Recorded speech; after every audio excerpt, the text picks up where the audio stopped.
Gerai, kavinėje sėdi žmogus be išmaniojo telefono, be kompiuterio. Paprasčiausiai geria kavą. Nu, žinokit, atrodo kaip psichopatas. Pavargau. Taip norisi viską mesti ir išvažiuoti, kur akis mato. Bet negaliu liko sėdėti dar 5 metai. Tikrai. Režisierius sako jaunai aktoriai. Jeigu jūs su manimi artimai bendrausite, tai po keleto metų, praktiškai esu įsitikinęs, kad turėsit Oskarą.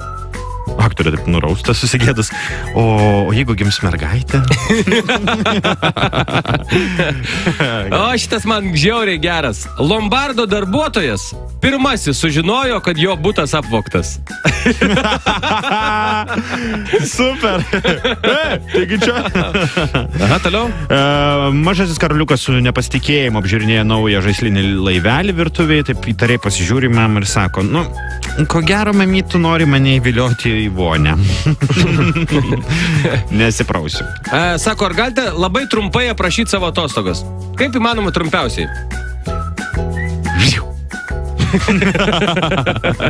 Jėga. Veiksmas Kaune, gal senesnėme Kaune, dabar turbūt viskas tvarkoj. Važiuoju, sako, savo ramiai per duobes. O čia staiga tik, oba, ir kelias. Jo, čia senesnis, bet dar duobių yra, kaip ir visose Lietuvos miestuose. Žodžiu, žmona duoda velnių prausę morališkai savo vyrą.